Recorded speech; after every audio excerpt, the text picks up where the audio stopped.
इसका परहेज क्यों, इसके ऊपर बहुत सारी चर्चाएं भी होती है। प्याज लहसुन क्यों नहीं खानी चाहिए, है तो औषधि, इनके जो अंदर गुण है वो औषधीय गुण है, दवाइयों के रूप में इस्तेमाल की जाए।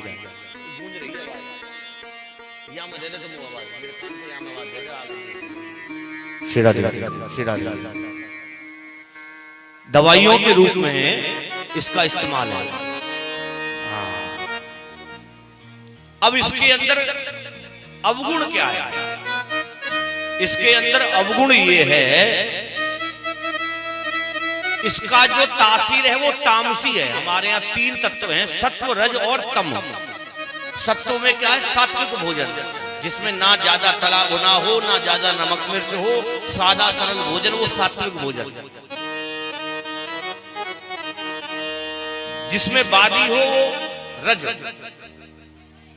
जैसे भिंडी, बैंगन, अरबी, इनमें हमारे यहाँ क्या है, रजस्व माना गया है। और तामसी भोजन क्या है, तामसी भोजन उसमें है जिसको पान खाने से हमारे अंदर गर्मी बढ़े, हमारी ऊर्जा वृद्धि हो। अब गर्मी शरीर में बढ़ेगी तो बुद्धि में क्रोध बढ़ेगा, और क्रोध बढ़ेगा तो हम उल्टा सीधे कुकर्म करेंगे। तो हमारे यहाँ तामसी भोजन को बिल्कुल निषेध बताया गया है, जो भगवान का भक्त होता है। तामसी भोजन नहीं करना चाहिए।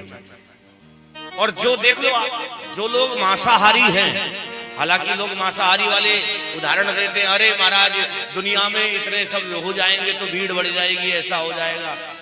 अरे तुमने ही ठेका ले रखा है क्या भीड़ कम करने का?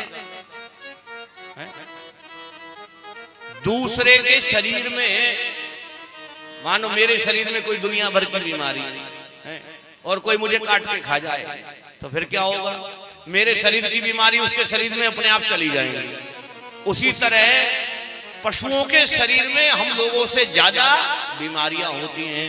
अब हमने केवल उदाहरण क्या देते हैं, प्रोटीन है महाराज, प्रोटीन मिलता है। अरे प्रोटीन हमारे पनीर में भी है, हमारे दूध से ज्यादा प्रोटीन किसी और चीज में नहीं है। दूध पियो मना कर रखा है। ये राक्षस लोग मांसाहारी थे और भगवान कृष्ण दूध पीते थे। अब बताओ जीता कौन, राक्षस जीते कि भगवान कृष्ण जीते? भगवान जीते कि नहीं? भाई दूध में बल ज्यादा है, इसलिए मांसाहार नहीं करना चाहिए। हमारी बुद्धि विचार सब बदल जाते हैं जो सात्विक भोजन करता है। दुनिया की बात छोड़ो, आपके आज के जमाने का उदाहरण बता देता हूं। सब जानते हैं विराट कोहली, सब जानते हैं कि नहीं? उसने खुद बताया, मैंने 15 साल या 5 साल से कुछ जो है मांसाहार छोड़ करके मैं केवल सात्विक भोजन कर रहा हूं, और जो एनर्जी मुझे महसूस होती है वो उस भोजन में कभी नहीं हुई।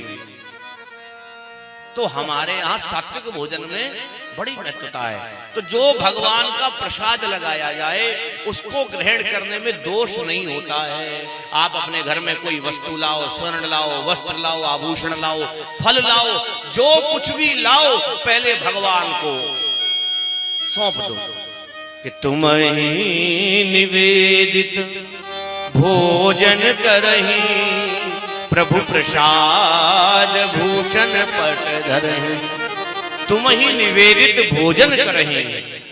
भगवान को सौंप करके जो भोजन किया जाए उसमें किसी प्रकार का दोष नहीं होता है। पर राजा परीक्षित के शीश पर जो मुकुट है वो किसका है? वो है जरासंध का मुकुट। जरासंध को मार करके उसके मुकुट को धारण कर लिया। तो उसी में कलयुग प्रवेश कर गया। कलयुग आया तो बुद्धि भ्रमित हो गई, क्रोध आ गया। अब कलयुग करता क्या है? कैसे जाना जाए कि हमारे घर में कलयुग है कि नहीं?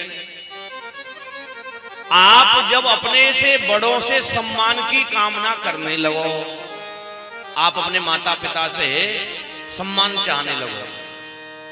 बेटा चाहे कि मैं पिताजी मेरा सम्मान करें, गुरुजी मेरा सम्मान करें, ब्राह्मण मेरा सम्मान करें, तो समझ लेना आपकी बुद्धि में कलयुग आ गया। और बहुए जब सोचने लगे ना कि सास के ऊपर हमारी चलने लगे तो समझ लेना बुद्धि में कलयुग बैठा है।